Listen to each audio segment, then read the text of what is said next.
Hello future doctors, कैसे आप सब लोग। आई होप आप सब बढ़िया होंगे। This side Mohit वसीन here. बहुत बहुत स्वागत है आपका हमारे यूट्यूब चैनल के ऊपर।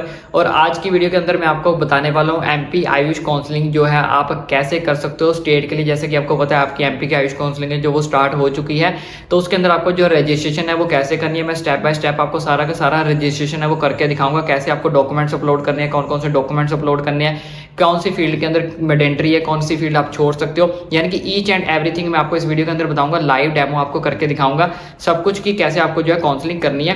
और जो बच्चे काउंसलिंग करना चाहते हैं, खुद से काउंसलिंग करना चाहते हैं, तो वीडियो को पहले इसको पूरा देख लेना। मैं आपको सारा सारा लाइव डेमो करके दिखाऊंगा कौन कौन से स्टेप्स आपको फॉलो करने हैं, कौन कौन से स्टेप्स आप स्किप कर सकते हो।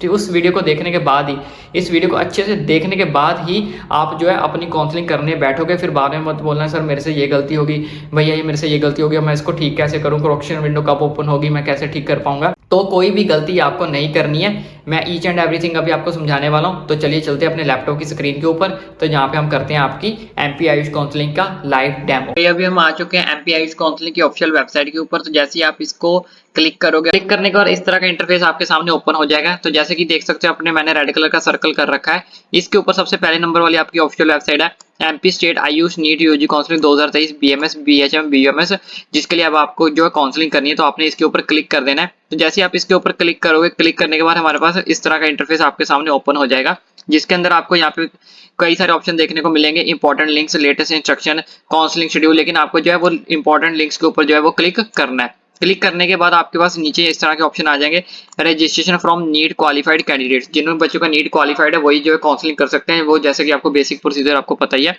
और ये काउंसलिंग हो किसके लिए रही है, बीएमएस बीएचएमएस और बीयूएमएस के लिए।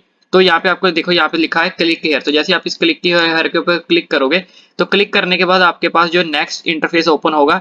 नीचे भी आप ऑप्शन देख सकते हो, document verification, slot booking, status of help centre के अगर आप कुछ जानना चाहते हो। अगर आप कोई डुप्लीकेट रिसिप्ट निकालना चाहते हो तो चॉइस फिलिंग के लिए तो आप यहाँ पे क्लिक कर लोगे।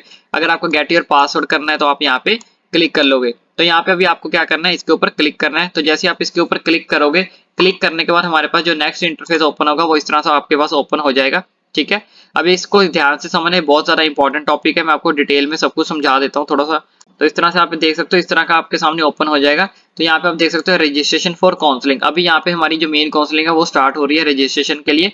तो यहाँ पे आपको नीट का रोल नंबर डालना है। ठीक है, यहाँ पे आपका रोल नंबर आ जाएगा। उसके बाद यहाँ पे आपको डेट ऑफ बर्थ डालनी है। यहाँ पे आपकी डेट ऑफ बर्थ आ जाएगी। तो यहाँ पे एक चीज का ध्यान रखना है, जैसे यहाँ पे लिखा है ऑल फील्ड्स मार्क्ड स्टार। जिन फील्ड को स्टार के साथ मार्क किया गया वो मैंडेटरी है, वो आप उनको खाली नहीं छोड़ सकते। डेट इज कंपलसरी कि वो बॉक्स जो है वो आपको हर हालत में भरना ही भरना है।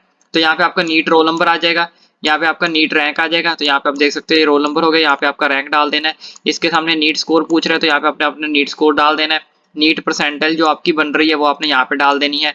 उसके बाद कैंडिडेट का नेम, तो यहाँ पे आपने कैंडिडेट का नेम डाल देना, जो भी आपका नाम होगा। उसके बाद नेक्स्ट प्रोसीजर मैं आपको बताता हूँ। इसके बाद इन्होंने बोला डेट ऑफ बर्थ आपको डालनी है। डेट ऑफ बर्थ का ध्यान रखना, पहले डेट फिर मंथ फिर ईयर। ठीक है, पहले डेट फिर मंथ फिर ईयर, इस हिसाब से आपने डाल देना है। उसके बाद आपको फादर नेम डालना है, यहाँ पे आपका फादर नेम आ जाएगा। उसके बाद आपको मदर नेम डालना है, तो यहाँ पे आपका मदर नेम आ जाएगा। तो जेंडर आपका जो भी है, मेल हो तो मेल डाल देना, फीमेल है तो फीमेल डाल देना। ठीक है, तो यहाँ पे एक चीज का ध्यान रखना है, यहाँ पे सबमिट का भी क्लिक करना है आपको, ये वाला सबमिट पे। सबमिट के ऊपर क्लिक करने के बाद इस तरह का इंटरफेस ओपन होगा, स्टूडेंट की डिटेल आ जाएगी। ठीक है, अगर ये आपके पास ऑटोमेटिकली लिखा आ गया तो आपने रीचेक कर लेना कि जो जो यहाँ पे डिटेल्स लिखी हुई है वो आपकी सही है, कोई गलत तो नहीं है। तो यहाँ पे आपकी जो फोटो है वो आपने करनी है। उसके बाद नीचे चलते हैं। नीचे चलने के बाद यहाँ पे आपका आ जाएगा contact address details. Contact address detail में यहाँ पे अपने ईमेल आईडी, जहाँ पे देखो स्टार लगा हो, यहाँ पे आपने कंपलसरी है। अगर ये ऑलरेडी फिल हुई तो देख लेना कि सही भरी हुई है, अगर नहीं भरी हुई तो आपने खुद भरनी है यहाँ पे। उसके बाद यहाँ पे आपकी कंफर्म ईमेल आईडी, अपनी आईडी को कंफर्म कर लेना, यहाँ पे चेक कर लेना कि दोनों सेम है। उसके बाद मोबाइल नंबर को आपने डाल देना है, कंफर्म कर लेना मोबाइल नंबर आपका जो सेम है। उसके बाद अल्टरनेट मोबाइल नंबर आप डालना चाहो तो आप डाल सकते हो। ठीक है, उसके बाद लेकिन उससे ऊपर यहाँ पे लिखा candidate should have valid email ID and mobile number for further क्रॉसमेंट, यानी कि आप वही ईमेल आईडी डालें, कोशिश करें पहले से तो जो आपने नीट यूजी 2023 के अंदर डाली थी। लेकिन अगर फिर भी इनकेस अगर आपके पास नहीं है, या इनकेस आपके पास वो मोबाइल नंबर या ईमेल आईडी नहीं है, तो आप वही ईमेल आईडी या मोबाइल नंबर का यूज करें जो चलता हो, यानी कि जो आपके यूज में हो। बंद मोबाइल नंबर या बंद ईमेल आईडी को ना डालें यहाँ पे। उसके बाद यहाँ पे आपका अल्टरनेट मोबाइल नंबर है, इसको डालना चाहो तो डाल दो। ठीक है, ये मैंडेटरी नहीं है, कंपलसरी नहीं है, आपकी मर्जी है। उसके बाद यहाँ पे आपने कम्युनिकेशन एड्रेस देख लेना है। उसके बाद नीचे चलते हैं यहाँ पे एमपी डोमिसाइल सर्टिफिकेट डिटेल्स। अब यहाँ पे क्या करना है आपको, are you domicile of Madhya Pradesh, क्या आपके पास डोमिसाइल है मध्य प्रदेश का, यस या नो, यस कर देना है और नो कर देना। कोई दूसरी स्टेट का बच्चा है तो वो नो कर देगा, जो अपनी स्टेट का बच्चा है वो यस कर देगा। ठीक है, यहाँ पे लिखा भी हुआ है if yes then fill the following details of permanent domicile certificate. अगर आप यस पे क्लिक करोगे तो आपको डोमिसाइल सर्टिफिकेट की डिटेल्स जो है वो यहाँ पे फिल करनी पड़ेगी। ठीक है, डेजिग्नेशन को आप कौन सा इशूइंग ऑफिसर है जो अपना आपका डोमिसाइल सर्टिफिकेट है उसके ऊपर लिखा होगा। ठीक है, उस पे जिस भी तहसीलदार का यहाँ पे कुछ भी लिखा होगा वो आपने यहाँ पे क्लिक कर देना, अपना सर्टिफिकेट अपने पास लेके बैठ जाना, उसमें सारी डिटेल्स जो आपकी इसकी लिखी होंगी। उसके बाद उसके ऊपर रेफरेंस नंबर लिखा होगा डोमिसाइल सर्टिफिकेट का, वो यहाँ पे आपने डाल देना है। डेट ऑफ इशू, कब का डेट ऑफ इशू किया गया है वो आपने यहाँ पे डाल देना। ये सारी बेसिक डिटेल्स आपके डोमिसाइल सर्टिफिकेट पे लिखी होंगी, तो ट्राई करें कि उसको अपने साथ ही लेके बैठे। उसके बाद enter designation issue authorised officer, ये इसका नाम भी उसके ऊपर ही लिखा होगा। प्लेस ऑफ इशूइंग ऑफिस, इसका नाम भी उसके ऊपर ही लिखा होगा। जो भी आपका होगा भोपाल है जो भी है वो सब कुछ उसके ऊपर ही लिखा होगा। उसके बाद नेक्स्ट चलते हैं, तो यहाँ पे आपकी क्लास डिटेल्स यहाँ पे आपने क्लास डाल देनी है। जो भी आपका यहाँ पे आपको बहुत सारे ऑप्शन देखने को मिलेंगे, यहाँ पे देख सकते हो एरो बना हो, तो जैसे आप इस एरो के ऊपर क्लिक करोगे, क्लिक करने के बाद जो भी आपका ऑप्शन होगा तो आपने वो उसके ऊपर क्लिक कर देना कि आपकी क्लास क्या है। अब नीचे चलते हैं, यहाँ पे category caste certificate detail, non OBC that's belong to ceremony layer should not apply for OBC category. तो यहाँ पे आप चीज का नोट पढ़ लेना कि OBC candidates who belong to creamy layer should not apply for OBC category. तो अगले में यहाँ पे चलते हैं, कैटेगरी इन एमपी स्टेट में आपकी क्या कैटेगरी है, तो इसका भी यहाँ पे देखो एरो बना हुआ, एरो के ऊपर क्लिक करोगे, जनरल, ईडब्ल्यूएस, ओबीसी जो भी आपको ऑप्शन देखने को मिलेंगे आपने यहाँ पे फिल कर देनी है अपनी कैटेगरी के हिसाब से। उसके बाद इन्होंने लिखा है do you have category caste certificate, कि जो आप यहाँ पे कैटेगरी भर रहे हो क्या उसके पास आपका कोई कास्ट सर्टिफिकेट है या नहीं है। लेकिन एक चीज का ध्यान रखें, जो बच्चा जनरल से है उनके लिए कोई भी कैटेगरी कास्ट सर्टिफिकेट नहीं होता है। ठीक है, तो उसके बाद बात करते हैं reference number of category certificate. ये भी आपका जो कैटेगरी सर्टिफिकेट है उसके ऊपर रेफरेंस नंबर लिखा होगा, आपने उसको भी साथ लेके बैठना है। ठीक है, जितने भी डॉक्यूमेंट्स हो आप उनको साथ लेके ही बैठे। उसके बाद इसको आपने क्या करना है, उससे नंबर देके यहाँ पे फिल कर देना है। वो भी कब इशू किया गया, डेट ऑफ इशू जो है वो आपने यहाँ पे डाल देनी है। उसके बाद प्लेस ऑफ इशू, कहाँ से इसको इशू किया गया था, भोपाल से किया गया था, कहाँ से किया गया था वो आपने यहाँ पे डाल देना है। और डेजिग्नेशन ऑफ इशूइंग ऑफिसर, उस जो आपका सर्टिफिकेट है उसको किसने इशू किया था, यहाँ पे भी देख सकते हो आप एरो बना हुआ है, एरो के ऊपर क्लिक करोगे, जिसके भी साइन होंगे यहाँ पे, जिसकी भी स्टैंप लगी होगी उसको यहाँ पे आपने सिलेक्ट कर देना है। अब नीचे चलते हैं, तो जैसे यहाँ पे क्लिक करोगे यहाँ पे आपका आ जाएगा क्वालिफाइंग एग्जाम डिटेल 12th की आपने एग्जाम डेट डालनी है। Do you have Urdu Arabic Persian in 10th 12th class. ठीक है, अगर आपकी है यस कर देना, नहीं है इन तीनों में से कोई भी लैंग्वेज तो आपने नो कर देना है। उसके बाद सब्जेक्ट, तो यहाँ पे अपने सब्जेक्ट चूज करने हैं।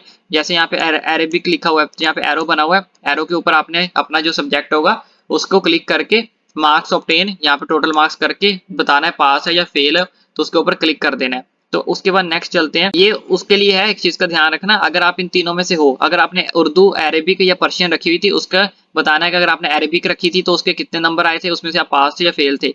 ठीक है, उसके बाद जो अगर आपके जो नॉर्मल सब्जेक्ट्स होते हैं, जैसे do you have pass 12th class with English, physics, chemistry and biology, biotechnology subject, तो उसके लिए आपने यहाँ पे भरना है। अगर जिस बच्चे ने अरेबिक, पर्शियन, उर्दू नहीं रखी थी तो यहाँ पे नो कर देगा, और यहाँ पे भी क्या कर देगा, नो कर देगा। यहाँ पे आपको कुछ भी फिल करने की जरूरत नहीं है फिर। ठीक है, अगर आपने यहाँ पे नो कर दिया। उसके बाद नीचे चलते हैं, यहाँ पे जैसे कि मैंने आपको बताया English, physics, chemistry and biology, biotechnology subject के आपको जो है मार्क्स करने हैं, ग्रैंड ऑब्टेन बनाना है। इन चारों का टोटल करने के बाद, किसका टोटल, इंग्लिश का, फिजिक्स का, केमिस्ट्री का और बायोलॉजी का, सबका टोटल करना है। टोटल करने के बाद आपने यहाँ पे डाल देना है टोटल मार्क्स, उन मार्क्स में से कितने मार्क्स आपके आए थे।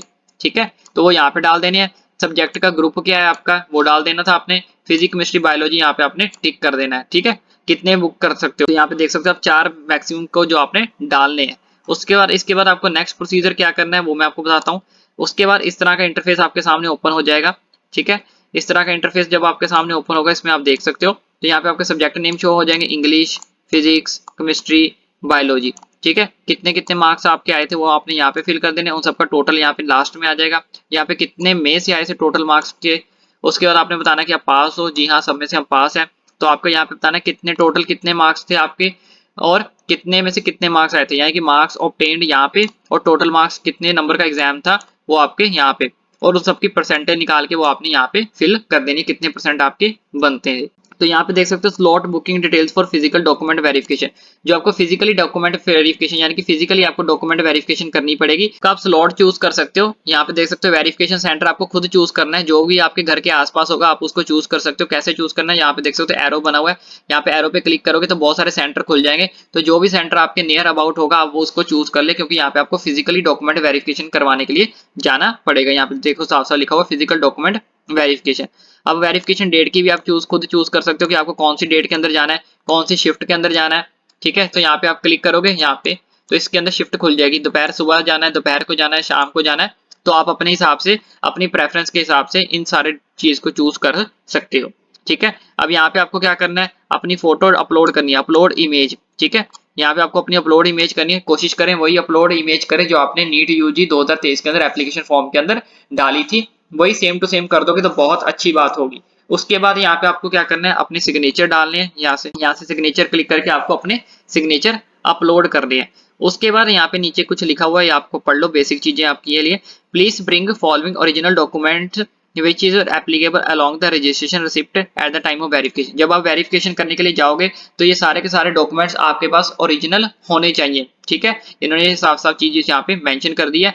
और रजिस्ट्रेशन की रिसिप्ट भी लेके जाना। ठीक है, जो आपने फी पेमेंट करोगे उसकी भी रिसिप्ट, ये जो रजिस्ट्रेशन करने के बाद आपके पास फॉर्म निकलेगा इसका भी प्रिंट आउट मार लेना। कौन कौन से डॉक्यूमेंट्स लगने हैं, एक तो 10th 12th की मार्कशीट चाहिए, डेट ऑफ बर्थ का कोई प्रूफ होना चाहिए आपके पास। ठीक है, डेट ऑफ बर्थ का सर्टिफिकेट उसको ले जाना, कोई आधार कार्ड का सर्टिफिकेट जिसके ऊपर डेट ऑफ बर्थ मेंशन होनी चाहिए। ठीक है, उसके बाद नीट यूजी का स्कोर कार्ड आपके पास होना चाहिए, एमपी डोमिसाइल सर्टिफिकेट आपके पास होना चाहिए अगर आप एमपी से हो।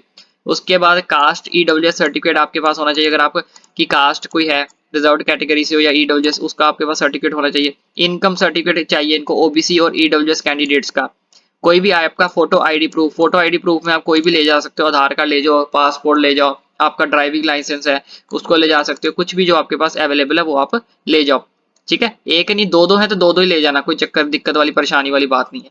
उसके बाद जो कैंडिडेट पीडब्ल्यूडी से है तो उनका सर्टिफिकेट लगेगा, फ्रीडम फाइटर वाले हैं उनका सर्टिफिकेट लगेगा, सर्टिफिकेट ऑफ डिस्ट्रिक्ट सैनिक वेलफेयर अगर कोई ऑफिसर है या ऑफिसर कमांडिंग मिलिट्री वगैरह में पर्सनल कैडरे है तो उनका अपना जो है सर्टिफिकेट जो है वो लगेगा। उसके बाद यहाँ पे आप देख सकते हो, यहाँ पे आपको क्लिक करना है आई सेरिफाई, इसके ऊपर क्लिक करना है। ठीक है, यहाँ पे देखो बॉक्स बना हुआ है, तो जैसे यहाँ पे आपको क्या करना है, ऐसे टिक कर देना है। ऐसे टिक करने के बाद उसके यहाँ पे लिखा फीस डिटेल आपके सामने आ जाएगी, रजिस्ट्रेशन फीस कितनी है आपकी 500 रुपया। तो यहाँ पे रीसेट फील्ड, अगर आप कुछ रीसेट आपसे कोई गलती होगी तो आप उसको यहाँ से रीसेट कर सकते हो। ठीक है, अगर नहीं गलती एक बार ऊपर से चेक कर लेना सारी डिटेल्स आपकी सही है। अगर आपकी सारी डिटेल्स सही होगी तो यहाँ पे आपने सेव डाटा के ऊपर क्लिक कर देना है। तो जैसे आप सेव डाटा के ऊपर क्लिक करोगे इस तरह का नेक्स्ट इंटरफेस आपके सामने ओपन हो जाएगा। Data is saved successful, please click on proceed to payment. अब आपकी पेमेंट के लिए ऑप्शन मांग रहा है कि आपका जो डाटा है वो सेव हो चुका है, अब आपको पेमेंट करनी है, तो वो आपको यहाँ पे ओके के ऊपर क्लिक करना है। तो जैसे आप ओके के ऊपर क्लिक करोगे, क्लिक करने के बाद इस तरह का इंटरफेस आपके सामने ओपन हो जाएगा, जहाँ पे आपने जितनी भी डिटेल्स भरी थी वो आपकी सारी की सारी डिटेल यहाँ पे शो हो जाएंगी, जो अभी आप ऊपर जो है वो भरकर आए हो। ठीक है, तो इस तरह से सारी की सारी जो आपकी डिटेल्स है वो शो हो जाएंगी। आपने चेक करना है तो एक बार चेक कर सकते हो, वैसे तो जैसे कि मैंने आपको बताया चेक करने के बाद ही आपको जो है करना है। ठीक है, चेक करने के बाद यहाँ पे आपको देखो फिर से ऑप्शन दिया गया है सेव डाटा या रीसेट फील्ड या proceed to payment for registration. अगर आप से फिर से लगता है आपको कोई गलती होगी है तो आप रीसेट के ऊपर क्लिक कर दो यहाँ पे। ठीक है, रीसेट पे क्लिक करने के बाद उसके बाद आपने सेव डाटा कर देना है। अगर आपका सारा कुछ सही है तो फिर यहाँ पे आपने कर देना proceed to payment for registration, कि हाँ मैं पेमेंट करने के लिए तैयार हूँ, मेरी पेमेंट कर दी जाए। अब उसके बाद जैसे पेमेंट के ऊपर क्लिक करोगे यहाँ पे इस तरह से आपके सामने ऑप्शन हो जाएगा, आपके पास पेमेंट करने के लिए ऑप्शन दिए गए हैं। यहाँ से आप देख सकते हो आप नेट बैंकिंग के थ्रू पेमेंट कर सकते हो, डेबिट क्रेडिट कार्ड के साथ कर सकते हो, आईएमपीएस, यूपीआई, वॉलेट। ठीक है, जो भी आप ऑप्शन चूज करना चाहो यहाँ से आप कर सकते हो। उसके बाद आपने अपने ऑप्शन के हिसाब से जो आपको ठीक लगे वो आपने चूज कर लेना है। तो उसके बाद यहाँ पे आप देख सकते हो इस तरह का इंटरफेस आपके सामने ओपन हो जाएगा कि आपकी जो पेमेंट है वो हो चुकी है। यहाँ पे देख सकते हो टोटल फी आपकी 500 पे हो चुकी है। पोर्टल आपके कोई जो चार्जेस वगैरह लगेंगे यहाँ पे टोटल मिला के आपको 500 रुपए जो है वो पे करने हैं। यहाँ पे आपका कोई बार कोड शो हो जाएगा, देख लेना। तो इस रिसिप्ट को आपने डाउनलोड करना है, यहाँ पे आपकी सारी डिटेल लिखी हुई है, यहाँ पे नीचे देख सकते हो। ठीक है, अगर प्रिंटर है तो प्रिंट मार लेना, नहीं तो स्क्रीनशॉट ले लेना। उसके बाद यहाँ पे देखो ऑप्शन आ ही गया प्रिंट का। ठीक है, अगर आपके पास प्रिंटर है तो प्रिंट मार लेना, नहीं है तो स्क्रीनशॉट जरूर ले लेना। ये आपके जब एडमिशन करवाओगे ये मांगा जाएगा। यहाँ पे आपका सारा कुछ लिखा हुआ है, या देखो कि आपने कौन सी शिफ्ट चूज की थी, कहाँ पे आपको वेरिफिकेशन के लिए करवाने जाना है, उसका इंस्टीट्यूट का नाम है, कब जाना है, सब कुछ डेट है, उसके बाद यहाँ पे कौन कौन से कितने कितने मार्क्स आपने भरे थे, सारी डिटेल्स आपकी जो आपके पास होनी चाहिए जब आप जो है अपनी एडमिशन करवाने जाओगे कॉलेज के अंदर।